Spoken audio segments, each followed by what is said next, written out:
नमस्कार श्रीनगर की संभ्रांत जनता। और सबसे पहले तो मैं ये कहना चाहता हूं कि श्रीनगर के लोगों को जगाने की आवश्यकता ही नहीं है। अगर अंकिता भंडारी के साथ अन्याय हुआ है तो वो आज सबसे पहले श्रीनगर में दहकी थी और यहाँ के लोगों ने विरोध किया था कि अंकिता भंडारी का जो अंतिम संस्कार है उसे रोका जाना चाहिए और उसका दोबारा पोस्टमार्टम होना चाहिए। और इसके लिए मैं श्रीनगर की जागरूक जनता का तहे दिल से धन्यवाद करता हूं कि आप लोग जैसे जागरूक अगर उत्तराखंड के सारे लोग हो जाएं तो हमारा प्रदेश एक बहुत बड़े परिवर्तन के रूप में देश दुनिया में मिसाल पेश कर सकता है। तो सबसे पहले तो मैं आपका धन्यवाद करना चाहता हूं कि 25 सितंबर 2022 को जो जन सैलाब यहां श्रीनगर में उमड़ा था उसमें जो आग लगी थी जिसे पूरे प्रदेश ने देखा, वो आग मैं आज भी महसूस कर रहा हूं और समझता हूं कि वो आग आज भी आपके अंदर जिंदा है।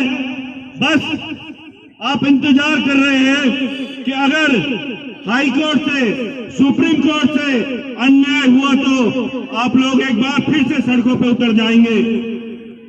मुझे विश्वास है, मुझे यकीन है कि यहीं से श्रीनगर से दोबारा विद्रोह होगा।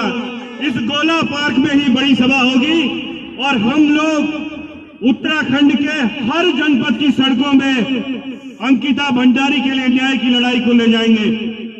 मैं यहाँ पे अपनी जो दूसरी बेटी है जो 2012 में फरवरी 2012 में मैं उसे शहीद का दर्जा देना चाहूंगा, जो दिल्ली में शहीद हुई है, जिसके पिताजी किरण नेगी के पिताजी कुंवर सिंह नेगी जी हमारे साथ हैं। आप सोचिए, महसूस करिए कि 12 साल तक लोअर कोर्ट से, हाई कोर्ट से और सुप्रीम कोर्ट तक मुकदमा लड़ते हुए जब अंतिम तौर पे सुप्रीम कोर्ट कह देता है कि इन्होंने अपराध नहीं किया है, इन्हें बाइज्जत बरी कर दीजिए, घर भेज दीजिए, इस तरह का जब किसी परिवार को फैसला सुनना पड़ता है तो उसे क्या महसूस होता है। लेकिन हमारे बड़े भाई कुंवर सिंह नेगी इतने मजबूत हैं कि उन्होंने हिम्मत करके फिर लड़ाई शुरू की और आज सुप्रीम कोर्ट में रिव्यू पिटीशन पड़ चुकी है और हमें उम्मीद है कि सुप्रीम कोर्ट न्याय करेगा।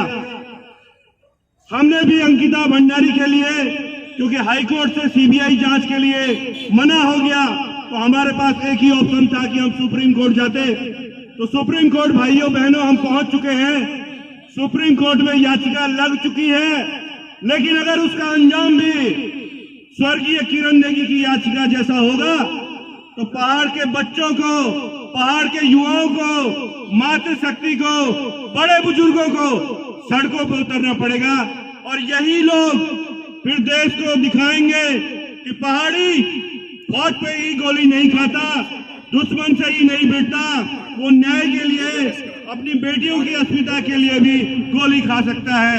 सड़कों पे हमें दबा दीजिए, हमें गोलियों से भून डालिए, लेकिन हम पीछे नहीं हटेंगे। तो भाइयों बहनों, एक बार फिर से मैं आपका धन्यवाद करूंगा। मुझे जैसा जानी जी ने कहा था कि मैं अपना कुछ दुखड़ा रोऊं, मैं कोई दुखड़ा आपके सामने नहीं रोऊंगा कि धामी सरकार ने किस तरह से अंकिता के परिवार को परेशान किया, मुझे परेशान किया, कोई फर्क नहीं पड़ता, क्योंकि हम जो लड़ाई लड़ रहे हैं मुझे पता है कि इस लड़ाई को उत्तराखंड के 100% लोगों का समर्थन है और उन भाइयों का भी समर्थन है जो सरकार में शामिल हैं, चाहे वो भारतीय जनता युवा मोर्चा के लोग, मेरे छोटे भाई यहां से बाइक से निकले हो कि धामी जिंदाबाद, नकल विरोधी कानून जिंदाबाद, अगर उनसे भी पूछा जाएगा तो वो भी हमारे समर्थन में है। और ये दिन जल्दी आएगा कि ये लोग भी हमारे पक्ष में आपको खड़े दिखाई देंगे, क्योंकि जो अन्याय हमारे उत्तराखंड की बेटियों के साथ, युवाओं के साथ लगातार हो रहा है उसकी पराकाष्ठा हो चुकी है। 22 साल से उत्तराखंड का युवा इसे झेल रहा है, अब इसे झेलने की स्थिति में आगे नहीं है। नकल विरोधी कानून समाधान नहीं है। बच्चों को रोजगार चाहिए, यही पहाड़ में रोजगार चाहिए। अगर पहाड़ के बच्चों को पहाड़ में रोजगार मिल जाए तो कोई किरण नेगी न मारी जाए, क्योंकि उसके पिताजी को मजबूरन यहाँ से पलायन करके दिल्ली जाना पड़ा और वो वहां से छोटी सी नौकरी कर रही थी, वो हमारे पहाड़ में सुरक्षित होती।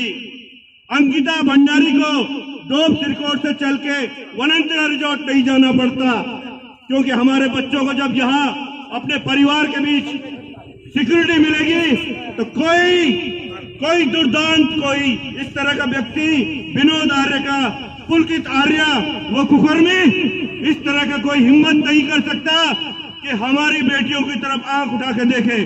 हम उन आंखों को फोड़ डालेंगे। तो भाइयों बहनों, बोलने को बहुत कुछ है और बोलेंगे जब समय आएगा।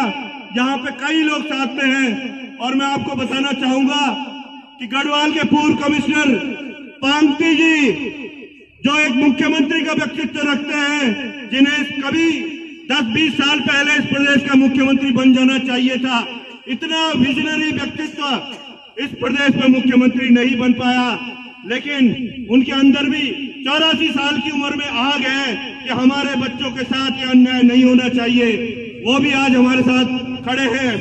पीसी थपलियाल जी, जो राज्य आंदोलनकारी है, पूर्व सैनिक है, वो भी हमारे साथ खड़े हैं।